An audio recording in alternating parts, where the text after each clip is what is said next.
quando nós nos reunimos ah, na presença de Jesus Cristo, em espírito e em verdade, independente do local, seja online, seja presencial, seja em uma escola física ou não, né? Nós sentimos esse refrigério do Espírito Santo. Isso é algo sobrenatural, é algo que a ciência não pode explicar, é algo que a racionalidade ela passa a entender desde do momento em que ela experimenta isso. Fora isso, é impossível alguém poder falar sobre ser refrigerado, né? Eu senti esse refrigério, senti essa paz, senti a graça de Jesus Cristo na vida. E a igreja de Jesus, ela foi agraciada com isso. Vamos orar, agradecer o Senhor e vamos partir aqui para a nossa aula. Pai, em nome de Jesus, nós bendizemos o teu santo nome, te louvamos porque o Senhor é o Deus conosco, é o Deus todo-poderoso, é o nosso grande eu sou, é o Senhor que tem nos ajudado, tem nos mantido firmes de pé perante a tua presença. Eu rogo ao Senhor que nos abençoe nesse estudo, nessa classe de estudos.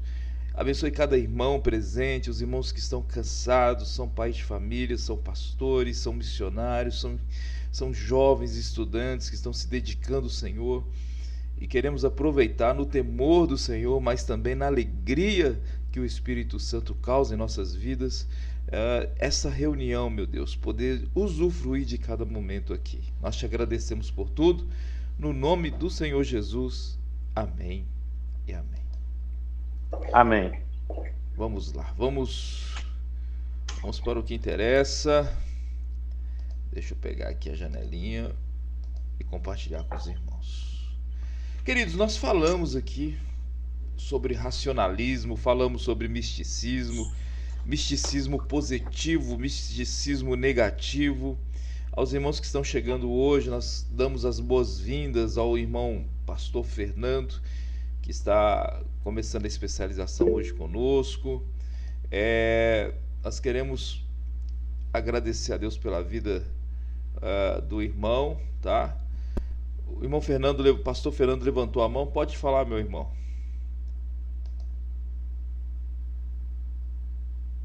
Só cumprimentei mesmo, professor. Só cumprimentei. Beleza, meu querido. Vamos prosseguir então aqui.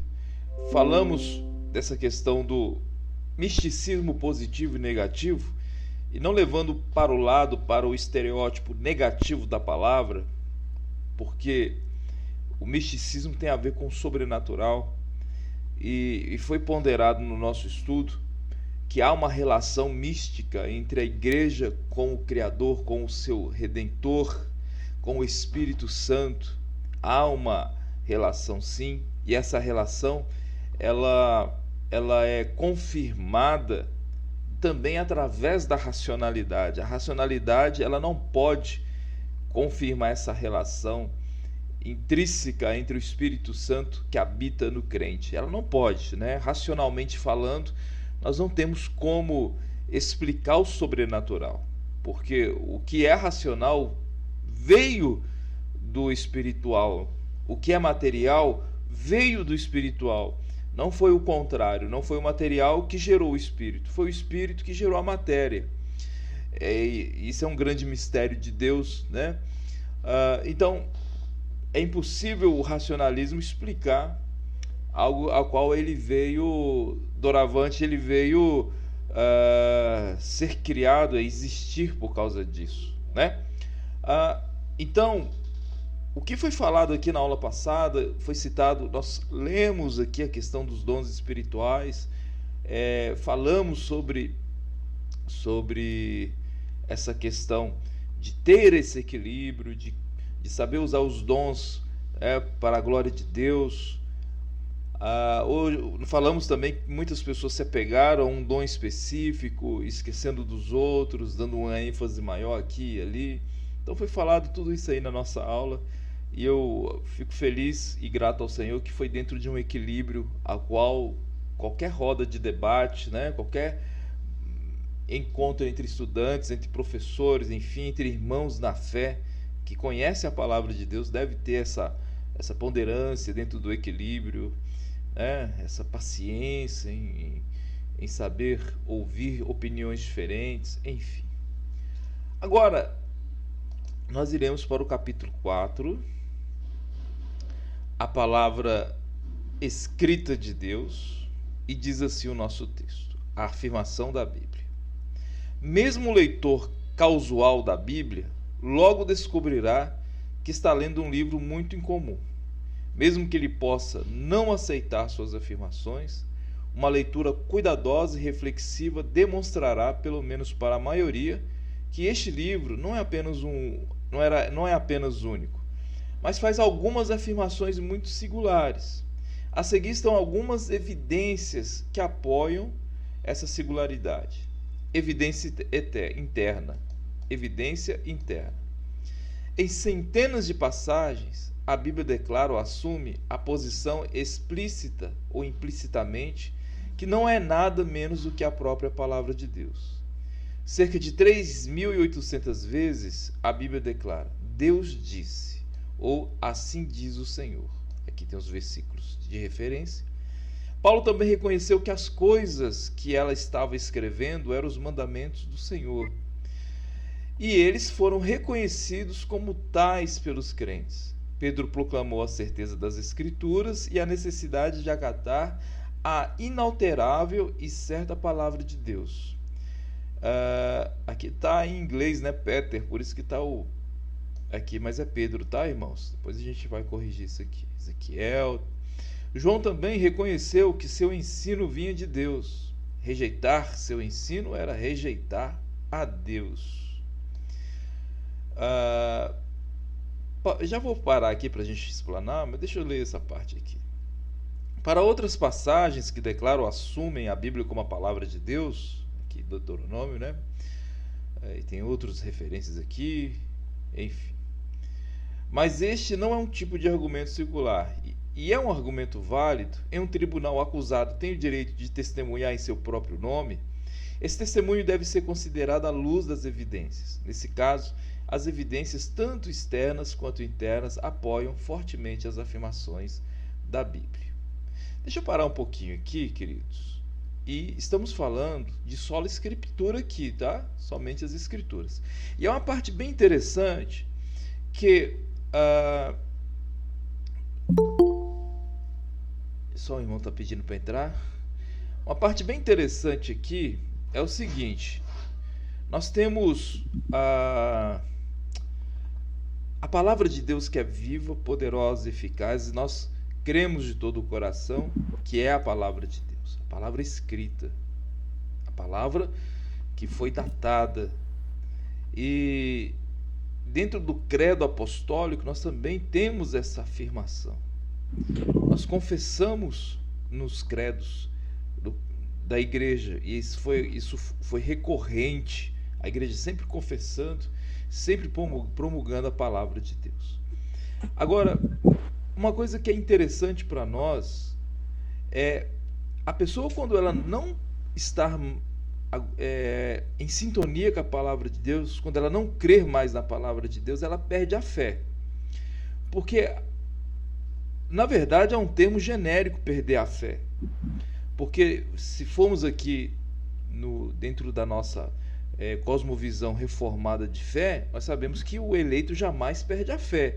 O apóstata perde a fé porque ele nunca foi eleito. O falso profeta perde a fé porque ele nunca foi eleito. Qualquer outro que experimentou, conforme Hebreus 6 nos diz, né, de um pouquinho ali daquela comunhão com os irmãos, e agora estão negando a Jesus novamente, levando a ignomia, ou seja, a vergonha, eles provaram, estiveram no seio da igreja, mas não eram de fato eleitos. Óbvio que nós não estamos falando isso aqui, não é este o assunto, evidenciar a eleição, mas quando eu usar o termo, né, perder a fé, ou alguma coisa do gênero, os irmãos já lembram que estamos falando aqui de uma figura de linguagem, uma figura de linguagem mais compreensível. Mas a pessoa, quando ela passa a manquejar, né, dentro do caminho de conhecer a palavra de Deus, ela passa a absorver outras literaturas e achar que a Bíblia já não é suficiente. É uma evidência gritante que ele nunca nasceu de novo. Isso é até interessante, queridos, que, se eu não me engano, ontem eu estava aqui com um tempo um pouco livre, e aí eu estava vendo um vídeo, né, que eu tenho os vídeos relances que passa, e estava tendo uma roda de conversa, assim, um podcast. Era o Caio Fábio e um líder religioso judeu, um rabino. E aí o assunto lá era desmistificar Satanás. Então, dentro de tudo aquilo que eles falaram, isso foi aí em menos de 5 minutos, ficou evidente que eles estavam tirando a realidade da existência de Satanás, tá? Eles estavam tirando, dentro do próprio contexto da Bíblia, conforme as suas interpretações, aí uma interpretação judaica e uma interpretação cristã por um ex-pastor e por outro rabino ali. Eles estavam ali usando vários argumentos para demonstrar que Satanás, ou o diabo, ele era uma figura, assim, não foi com as próprias palavras, mas para um bom entendedor sabe, né? Um personagem fictício.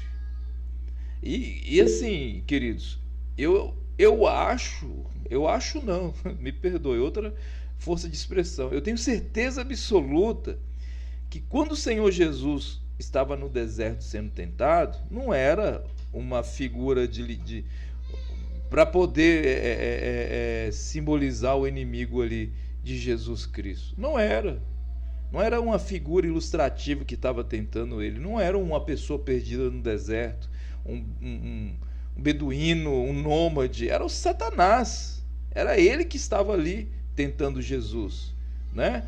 E aquela forma de tentação: olha, se tu és o Filho de Deus, transforma essas pedras em pães. Se tu és o Filho de Deus, se joga aqui do pináculo do templo. E lá no final, aí eu vejo lá no final, quando Jesus, antes de Jesus dar o brado, está consumado, tanto aquele malfeitor que estava ao lado de Jesus e fala: se tu és o Filho de Deus, salve-te a ti mesmo. E a multidão: se tu és o Filho de Deus. Eu vejo também Satanás ali, né, influenciando essas pessoas. Então, se eu creio na palavra de Deus e eu entendo que Jesus falou sobre Satanás, e você não precisa ser nenhum expert em grego para isso, tá? É afirmativo. Não houve ninguém na Bíblia Sagrada, em todo o cânon bíblico, que falou mais do inferno e de Satanás que o próprio Cristo. Então, se você nega uma parte da palavra de Deus, você está negando o próprio Cristo, está negando o que ele falou, né? Eu não estou querendo ser radical aqui, mas quando eu abro a porta para a libertinagem, liberdade, como que é o tema? Até o irmão colocou aqui, apareceu para mim aqui, ó, para uma teologia liberal, né? Seria isso aí. Eu estou comprometendo a minha fé, a minha teologia. E quem nasceu de novo, ele está blindado por isso, porque também falamos na aula passada que o perseverar, aquele que vai perseverar até o fim, a perseverança dos santos, ela está juntamente com a fé, ela está juntamente com servir ao Senhor. É um combo completo. Quero abrir o microfone aqui para as considerações dos irmãos. O que vocês acham? Levante a mãozinha aí para a gente chamar um por um, e aí vai dar tudo certo. Enquanto vocês levantam a mão aí, o Isaías já levantou a mão. Eu ia ler o seu texto aqui. Pode falar, irmão Isaías, por favor.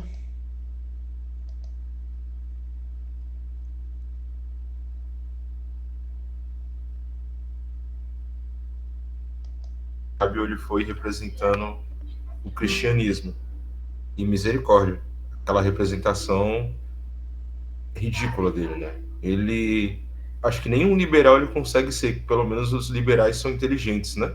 Usam de uma maneira ruim as coisas deles, mas eles pelo menos, entre aspas, são inteligentes. O Caio Fábio nem isso foi, sabe? E é real, tipo assim, o pouco que eu já estudei do liberalismo, eles gostam de tirar a parte sobrenatural ao ponto de deixar tudo palpável para eles, né? Por exemplo, já escutei caso da multiplicação dos pães, de um liberal explicar que não foi a multiplicação real que Jesus fez. Jesus, com o exemplo de dividir os pães, levou as outras pessoas a dividirem os pães também, porque as pessoas tinham pão, mas não queriam dividir. Para você ver o ponto da heresia que os caras chegam. Meu irmão, obrigado pela sua participação. O irmão até colocou aqui que foi o podcast Inteligência Limitada. Eu não tinha reparado, tá, irmão? Passou de relance assim o vídeo, mas quando você vê o Caio Fábio, você tem que parar para ouvir. Que vai ter algum assunto, né? E aí eu vi um rabino ali e falei, vamos ver o que o povo tá falando. Mas muito boa a sua colocação, muito produtiva para nós, meu querido. Reverendo Cardoso, contigo. Então, eu vejo que são extremismos, né? Por um lado, um grupo de pessoas que espiritualizam tudo que há, tudo que existe, até o que não existe. E do outro lado também aqueles que tiram a espiritualidade de tudo, querem levar tudo, que é o caso desses coaches modernos, né?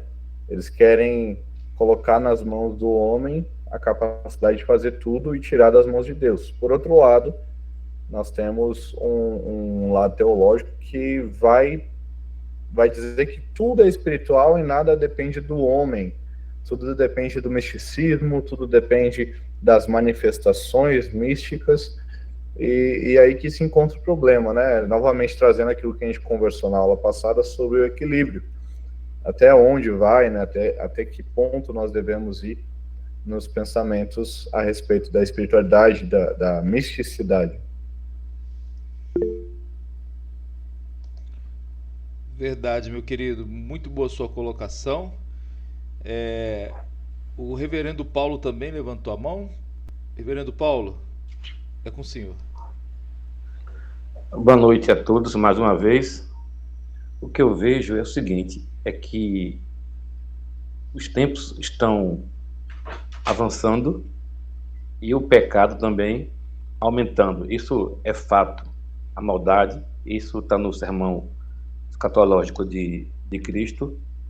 E quanto mais aumenta o pecado, mais aumenta a cegueira espiritual e o descrédito à Bíblia. Porque, se nós formos analisar, muitos estão nos vendo como fundamentalistas. Muitos estão dizendo que a Bíblia é radical, é fundamentalista. Verdade. Não é isso? Então, o que acontece? Alguns, para estarem de bem com na fita, para angariar ouvintes, visualizações, ganhar membros, serem bem vistos pela sociedade, adotam uma teologia liberal, na qual as pessoas têm certas, entre aspas, liberdades e não tem aquele compromisso fiel à palavra de Deus. E é por isso que tem crescido o número de pessoas que têm apostatado da fé ou têm se tornado desigrejados ou coisa parecida, porque existem pessoas como Caio Fábio, René Kivix Batista, que foi expulso da nossa ordem de pastores, esse é o termo correto, por falar que a Bíblia ela precisa ser modificada, atualizada. Reverendo Paulo, muito boa a colocação do amado. O René Kivitz, eu até coloquei um vídeo dele lá na disciplina de hermenêutica, se eu não me engano, para ajudar os irmãos a entender, não fazer uma interpretação como ele fez ali da mulher samaritana com Jesus. Aquilo foi um choque, né? Acho que foi ali a queda maior dele. E não é para ridicularizar ninguém, mas ensinar os estudantes aí de teologia, aqueles principalmente os jovens, né, a tomar cuidado com as interpretações, e logo daqui a pouco a gente vai falar um pouquinho de hermenêutica aqui. Nós temos o Cosmovisão Cristã, que é o Jairo, nosso irmão Jairo. Querido, é contigo a palavra. Bom, o nosso assunto aqui é Palavra de Deus, né? E alguns irmãos tocaram na questão de espiritualidade, e a gente observa que o Brasil, por exemplo, vive os extremos, né?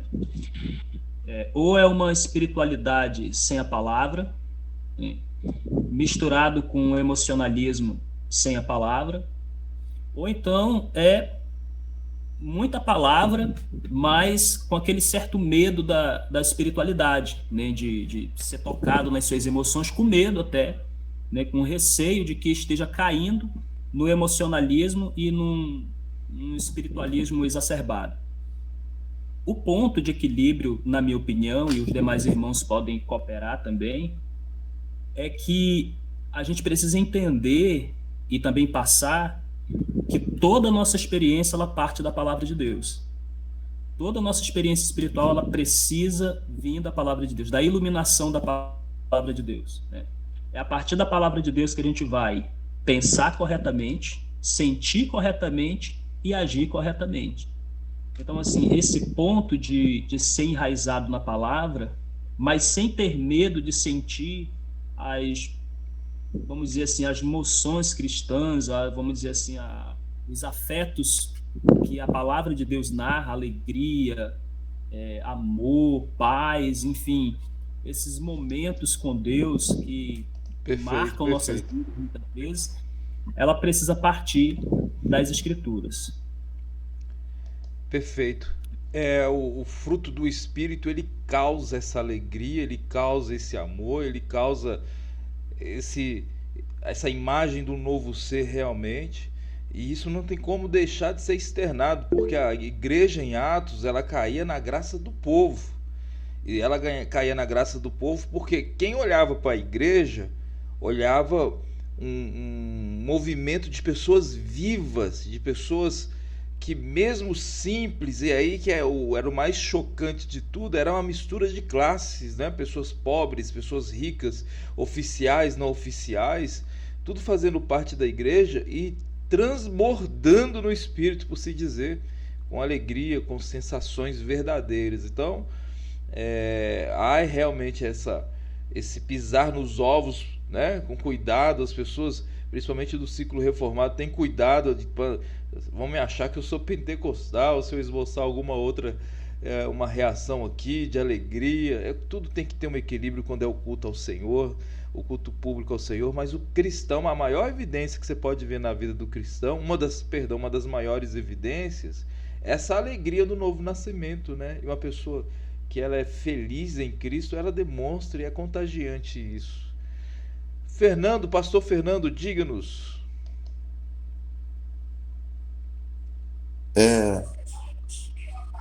Isso aí que o irmão acaba de abordar aí sobre a questão da emoção, acho que é praticamente aquilo que Jonathan Edwards fala, né, sobre as afeições religiosas e aquilo que alguns estudiosos, alguns comentaristas falam que a ortodoxia traz a ortopraxia e a ortopraxia traz a ortopatia, né? Que é sentimentos verdadeiros, sentimento de amor, essa coisa que tem a ver, acho que não necessariamente com o emocionalismo, né? Esse ismo no final, esse sufixo aí, ismo no final, mas acho que tem a ver com o sentimento de afeição, esse sentimento de amor, que também pode levar o cristão também a se quebrantar na presença de Deus, né? Sei lá, manifestar seu amor, sua graça para com a palavra de Deus e certamente a presença do Espírito ali no ambiente, no momento da adoração, e que a manifestação dessas afeições religiosas que é diferente daquilo que os pentecostais, e eu como um ex-pentecostal posso falar isso com mais, né, evidência, porque eu vivi. O pentecostal, ele enfatiza muito a questão da visão, da revelação, ver anjos, sei lá, pó do céu caindo, essas coisas mirabolantes, que a gente olha para as Sagradas Escrituras e não vê isso nas Sagradas Escrituras. Então, acho que tem mais a ver com o ponto de vista de Jonathan Edwards sobre afeições religiosas. Pastor Fernando, obrigado pela sua participação. Essa descrição que o irmão fez é muito oportuna, porque realmente a ortodoxia ela leva à ortopraxia. Então nós, não apenas leitores da palavra de Deus, ou ensinado, professores, né, mestres aí, que está ensinando a palavra de Deus, mas tutores dos nossos irmãos, mas praticantes também, e leva à questão da empatia, porque Cristo ele tinha esse caráter misericordioso, essa empatia com o pobre, com o necessitado, com o aflito. E o motivo do Senhor ter amado o mundo de tal maneira e ter enviado o seu Filho é por causa da empatia, por causa dessa relação transcendental entre Deus e a sua criatura e os seus filhos agora, né, eleitos aí para a glória do nosso bom Deus, segundo o beneplácito da sua vontade. Isso é maravilhoso demais, né? Queridos, eu vou continuar lendo aqui. Daqui a pouco eu vou ler o comentário do irmão Daniel, ele está escrevendo. Aqui no nosso texto diz: mas este não é um tipo de argumento circular e é um argumento válido em um tribunal. Pastor, sumiu o seu áudio. Opa, obrigado. Espera aí que eu aqui, vou pelo menos no meu celular, não estou ouvindo o reverendo. Eu falei tudo e estava desligado, vocês não ouviram, não? Não, foi só um pequeno trecho. Ah, então tá bom. Mas ouviram eu falar sobre a colocação do irmão, do pastor Fernando, né? Beleza? Joia. Queridos, é o seguinte, acho que foi na hora de eu mudar aqui a página para me abrir, aí eu acabei clicando no microfone e fechando ele.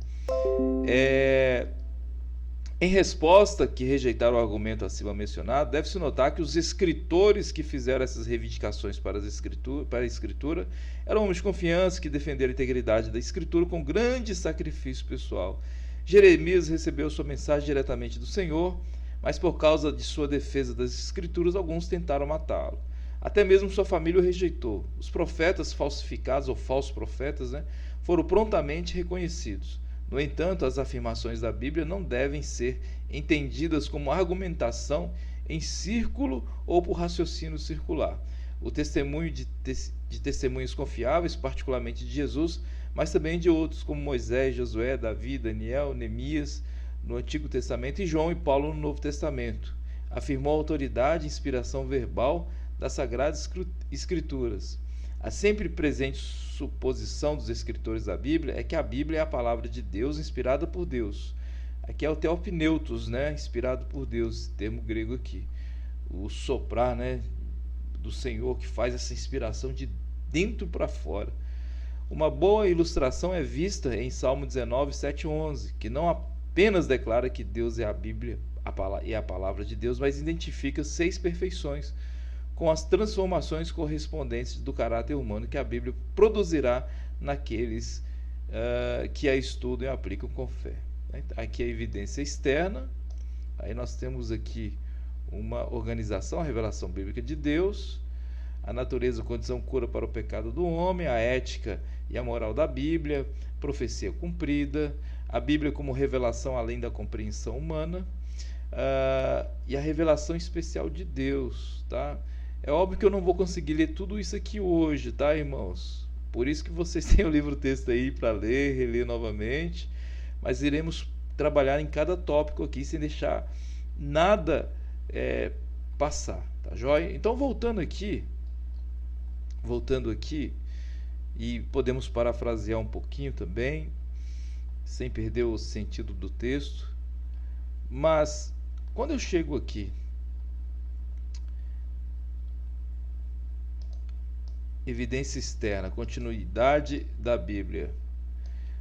Ele fala assim, um dos fatos surpreendentes sobre a Bíblia é que, embora tenha sido escrita por uma ampla diversidade de autores, até 40, ao longo de um período de 1.600 anos, de muitos locais diferentes e sob uma ampla variedade de condições, a Bíblia é um único livro, não apenas uma coleção de 66 livros.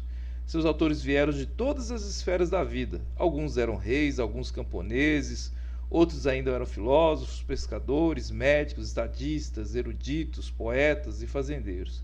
Eles viveram em uma variedade de culturas com experiências diferentes e muitas vezes eram muito diferentes em sua constituição. Independente dessa diversidade, como o livro é Unidos pela Sequência Histórica... Aqui eu não vou entrar, tá, irmãos? Se eu entrar aqui, a gente vai até o amanhecer do dia. Mas, vamos voltar aqui. Vamos falar da hermenêutica bíblica. A hermenêutica bíblica, a exegese hermenêutica bíblica, as duas ferramentas que nós temos para fazer um bom estudo da palavra de Deus, ela tem que ser estudada com muito cuidado, porque olha só, nós temos um livro complexo que é a Bíblia, e eu acho assim uma parte muito estranha quando alguém fala que a Bíblia é mãe das heresias. Eu não sei se vocês já ouviram isso, até teólogos falam isso. Eu acho que não deveria ser falado isso, sabe? A Bíblia não é mãe de nenhuma heresia, tá? A Bíblia não é mãe de nenhuma seita, a Bíblia não é mãe de nenhum movimento, seja qual for aí, longe dos princípios de Cristo. Não tem nada disso. A Bíblia é a palavra de Deus, tá? E a exegese hermenêutica vai nos ajudar, nos auxiliar a fazer esse reconhecimento, ou descobrir ou achar a própria interpretação que a Bíblia faz dela, né? Então, é isso que é interessante quando o exegeta, o hermenêutico, ele está fazendo esse trabalho da hermenêutica, é ele entender que o que ele está fazendo, na verdade, é ligando pontos que a própria Bíblia já interpretou, né? Reverendo João Lima, é contigo, meu irmão. Ô, meu nobre, interessante que você falou aí em relação a essa expressão. Eu também penso isso aí. A Bíblia é a mãe de todas as heresias. Não existe isso. Na realidade, a falta da Bíblia, ou do conhecimento bíblico, sim, isso aí que Verdade. é mãe das heresias, né? A falta de Bíblia, porque a Bíblia mesmo não dá margem para isso. Só isso aí mesmo, querido. Obrigado, meu querido. Eu acho muito, muito triste falar isso, sabe? E a gente deve combater. Se algum irmão falar alguma coisa, corrija no amor. Fala, irmão, não fala isso não, tá? Porque a Bíblia ela não é mãe de heresia, coisa nenhuma. São pessoas mau caráter, são pessoas depravadas pelo pecado, inspiradas por Satanás, que pode criar uma heresia, uma seita, algum movimento contra a palavra de Deus. Porque o que é mais impactante, o que é mais incrível na Bíblia é que, com essa diversidade de autores, em épocas totalmente diferentes, é um livro vivo que continua comunicando aos corações dos eleitos de Deus. E isso que entra naquele plano, né? Aquele plano, e é interessante que aqui não é para falar quem é infra ou supralapsariano, não é nada disso, tá? Mas voltando antes, o reverendo João já deu uma risadinha. Voltando antes de tudo, o Senhor, ele vai determinar a Bíblia para os eleitos de Deus para a salvação, como instrumento de fé, de ensino, de direção, de caminho, de instrução, e ela vai ser a espada da justiça contra aqueles que não crê. Porque o Senhor Jesus, ele disse, aquele que não crê já está condenado. Não crê o quê? Na palavra de Deus. Se ela veio escrita e se ela veio revelada na maior revelação em Jesus Cristo, e a pessoa ainda não crê, ela está condenada. Mas é aquela espada de dois gumes, né? Por isso que há esse simbolismo aqui com a Bíblia. Pastor Fernando, contigo, meu irmão. Professor, enquanto o senhor comenta aí, e o irmão João comentando, eu lembrei aqui de um grupo de, acho que uns 3 teólogos aí, da Assembleia de Deus, aí do meio pentecostal. Os caras são até escritor conceituado dentro da CPAD. Esses 3, chamados 3 bastião do novo pentecostalismo, eles até estão mudando o termo, né, de pentecostalismo para agora pentecostalidade. Então, o que eles estão propondo? Eles estão propondo agora, e estão fazendo lives e mais lives nas redes sociais. Eu posso até citar o nome dos irmãos, porque, como o professor pontuou bem aqui, a gente não ataca a pessoa propriamente dita, né? A gente ataca a ideia. A ideia da pessoa, que a gente não concorda, a gente tenta refutar dentro das Sagradas Escrituras, com a exegese correta. Enfim, mas o que esses homens estão fazendo no Brasil é propondo uma nova interpretação das Sagradas Escrituras. E olha o que eles propõem. Eles propõem uma nova interpretação das Sagradas Escrituras, uma interpretação que não seja uma interpretação subordinada nem ao método histórico gramatical e nem ao método histórico crítico. É mais uma interpretação livre.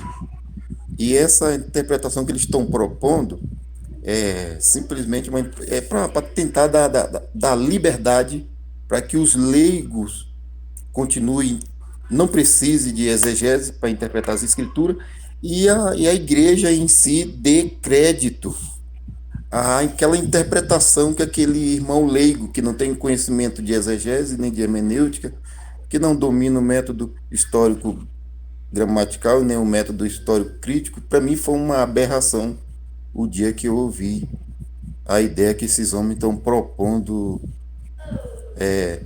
para essa nova interpretação da teologia pentecostal, das escrituras, como do ponto de vista da doutrina pentecostal. E eu fiquei triste, porque eu vejo muitos teólogos pentecostais defendendo com unhas e dentes que o melhor método a ser utilizado para a interpretação bíblica é o método histórico-gramatical, né? Que é o único método que possibilita o intérprete, o estudioso da palavra, a usar corretamente, fazer uma exegese correta, uma hermenêutica bíblica correta, sem ferir o texto, nem acrescentar o texto, mas deixar o texto, o sentido do texto, saltar do texto para o coração do intérprete. E quando você falou isso aí, eu lembrei desses 3 irmãos, e eles são muito conhecidos, com certeza vocês conhecem eles, que eles têm muitos seguidores nas redes sociais, e eles são muito influentes, eles. Por sinal, são muito inteligentes os 3, né? Tá joia, pastor Fernando. Conforme o pastor Fernando disse, a nossa luta é proteger, né, lutar pela palavra de Deus, sendo apologetas, dentro de toda a humildade que Cristo nos deu, sem fazer nenhum alarde ou tentar brigas na internet, aquelas coisas todas, mas sim, se puder refutar com amor, no temor do Senhor, para que a palavra de Deus continue sendo, e ela vai continuar sendo preservada. E é por isso que o Senhor tem levantado teólogos desde a fundação do mundo, desde os tempos, para que a palavra continue assim, e assim que ele vai usar até o fim, até a consumação dos séculos. E isso, pastor Fernando, é um caminho para algo talvez até pior, né? Outrora a Bíblia foi proibida aos crentes. Agora era o período das trevas. Veio a luz, as pessoas têm o contato, nações inteiras foram discipuladas e tal. Hoje ela, com toda a liberdade, ela está sendo não mais proibida, mas modificada, né?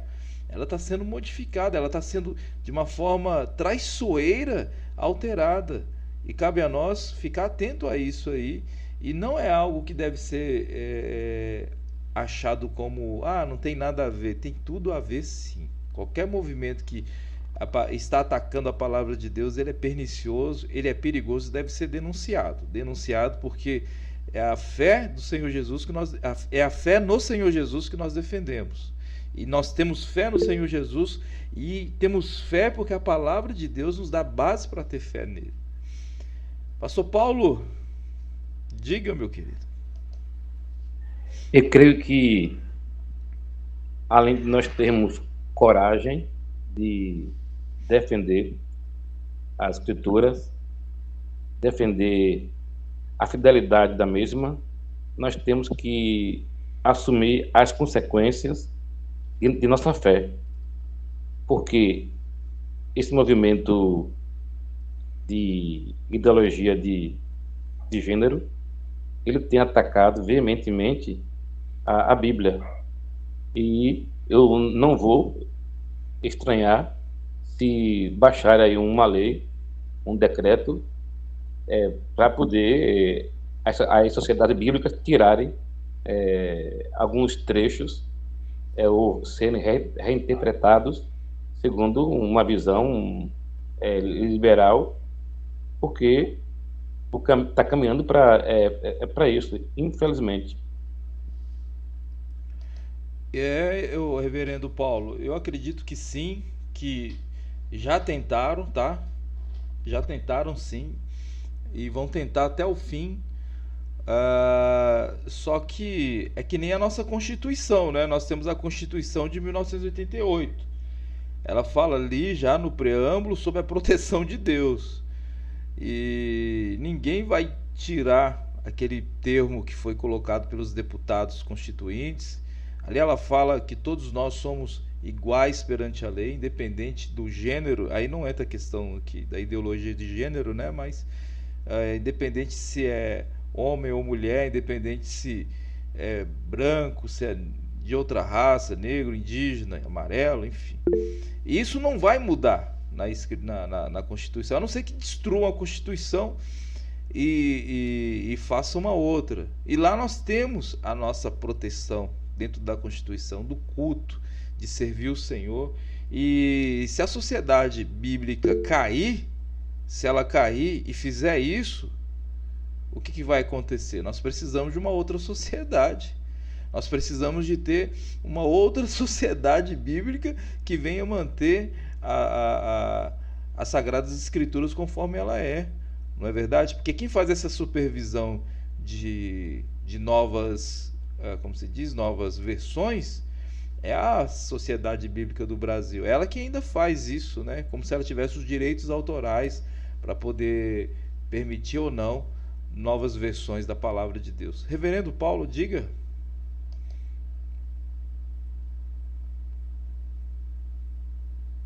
Tá mudo, meu querido.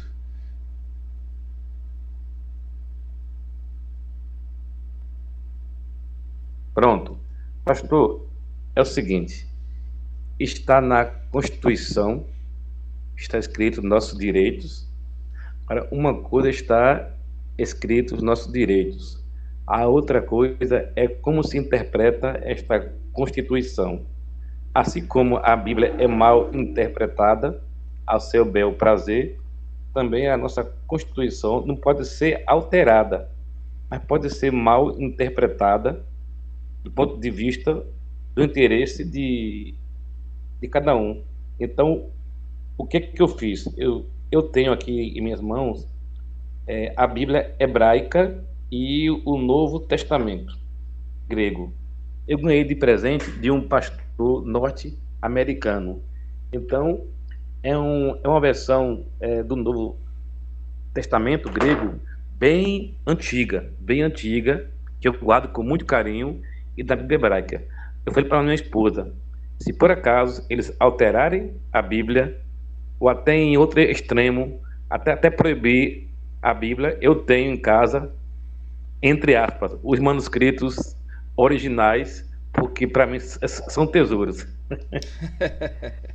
É verdade, eu quero até fazer uma correção aqui. A nossa Constituição ela pode ser alterada em alguns pontos, né, entrar alguma emenda ali, mas nas cláusulas pétreas ela não pode ser alterada. E eu vou falar uma coisa, eu trabalho muito a Constituição nas minhas aulas, são um pouco mais, são 32 páginas, se eu não me engano, bem diferente da americana, que é só 7 páginas. A nossa Constituição ela é moderna demais, ela é linda. É uma coisa que foi bem feita mesmo, é uma coisa... Eu não acredito que tenha alguma outra Constituição que nem a Constituição brasileira, né? Não estou falando do Código Penal nosso, que é atrasado, não é nada disso, é da Constituição de 1988. E realmente muitas pessoas interpretam mal ela. Agora, eu acredito que se uma sociedade bíblica vier a fazer uma coisa dessa, a criar versões paralelas aí para agradar um público diversificado, eu acredito que ela tem muito a perder, né? Ela tem muito a perder, sendo que o livro mais vendido no mundo é a Bíblia, né? São milhões e milhões de exemplares vendidos aí no Brasil. Eu acredito que não teria que ser muita ignorância fazer uma coisa dessa, né? Mas tudo é possível, né? Tomara que não aconteça, mas tudo é possível. Eu vou já deixar o pastor Fernando falar, só que nós temos 8 minutinhos aqui. Pastor Fernando, o senhor diga e eu vou ler essa parte para nós concluirmos, que a nossa aula acaba às 22h30, tá? Pode falar, meu querido. Não, que eu estou lembrando aqui que o senhor falando que a nossa Constituição ela é moderna, ela é linda. E eu quero lembrar aqui que eu já ouvi juristas, né, dizerem que ela é toda baseada em partes das Sagradas Escrituras, né? Se analisar ela bem, a forma como eles a deixou, você vê que as minorias que hoje estão gritando por direitos, elas já são amparadas dentro da Constituição. Agora, o que elas estão querendo é algo além da Constituição, né? E fica esse entrave aí. Mas se a gente prestar atenção, ela vai falar que a base da sociedade brasileira é a família. Ela vai defender a liturgia, os locais de culto. Se alguém entrar numa igreja evangélica, ou numa igreja católica, ou num centro espírita, ou num terreiro de umbanda e fazer alguma coisa, essa pessoa pode ser presa. Se ela chegar numa igreja e falar, olha, vocês aí são conservadores, não sei o que tem, eu quero casar aqui, mas o meu casamento é diferente. Irmãos, dentro da Constituição brasileira não há espaço para isso. Se alguém falar que há, isso aí já está passando dos limites da interpretação jurídica aqui. Agora, se há um lugar que é um lugar novo, com uma teologia liberal, e está fazendo uma exegese equivocada da palavra de Deus sobre relacionamento, aí ela vai se ver com o próprio Deus, porque ela está fazendo, não é a má interpretação da Constituição da República, está fazendo uma interpretação da Bíblia Sagrada. Isso que é bem pior, né? Porque a Bíblia é tão direta nos assuntos que são mais tidos como polêmicos, e ela é bem direta, não tem meio termo. Agora imagina se ela desse espaço, não é verdade? Porque imagina como que você vai tratar uma pessoa que chega na sua igreja. Por isso que é muito importante, irmãos, quando alguém está iniciando um trabalho, se eu não me engano, nós temos aqui o curso do Discipulado Bíblico Reformado, Igreja Reformada. Nós temos um curso da Igreja Reformada dentro da especialização, que quando você pensa em formar uma igreja, sentiu a vocação do Senhor, tem um grupo e vai iniciar um trabalho mesmo formalizado, você tem que ter um estatuto da igreja. E dentro desse estatuto você tem que colocar lá como vai ser a forma de aceitação da membresia da igreja. Porque quando você se organiza como uma sociedade, uma associação, aqui no Brasil o termo é associação filosófica, alguma coisa do gênero, né, pastor Paulo? Eu acho que é isso aí. Você tem que colocar lá no estatuto como é a forma de admissão dos seus membros e o que eles precisam fazer, né? Está de acordo com o estatuto, e lá no estatuto você tem que deixar as claras, tudo. É uma forma até de se defender desses dias difíceis que estamos vivendo aí. Para concluir, queridos, falta 5 minutinhos, é só isso aqui, ó, que eu gostaria de ler para vocês. É distinto de outros escritos religiosos. Por exemplo, o Alcorão, estou falando da Bíblia, né? O Alcorão Islâmico foi compilado por um indivíduo, Zaid ibn Thabit, sob a orientação do sogro de Maomé, Abu Bekir, deve ser alguma coisa aí do termo, né? Além disso, em 650 d.C., um grupo de estudiosos árabes produziu uma versão unificada e destruiu todas as cópias variantes para preservar a unidade do Alcorão. Em contraste, a Bíblia veio cerca de 40 autores diferentes de diversas vocações na vida. Por exemplo, entre os escritores das Escrituras estavam Moisés, um líder político, Josué, um líder militar, Davi, um pastor, Salomão, um rei, Amós, pastor e picador de frutas, Daniel, um primeiro-ministro, Mateus, cobrador de impostos, Lucas, um médico, Paulo, um rabino e Pedro, um pescador. Então, dentro desse quino bíblico, olha só as diferenças aqui, gente. É muita diferença. Diferença política, diferença de profissões, muita diferença. E ela está totalmente intacta, a palavra de Deus. Agora, você vê o Alcorão, que foi escrito por uma pessoa só, e tem termos lá que nem se compara com a palavra de Deus, né? Nem tem como. Não quero falar aqui do Alcorão porque não vem ao caso, né? Quem levantou a mão? O teu irmão Marcelino pedindo para entrar. Não vou nem permitir, que a gente vai fechar agora aqui a nossa aula. Deixa ele entrar para ele participar da oração final, né? Oi, irmão Marcelino, seja bem-vindo. Nós estamos encerrando a nossa aula, meu querido. Agora 22 e 27 minutos. O nosso irmão está lá em Moçambique, né?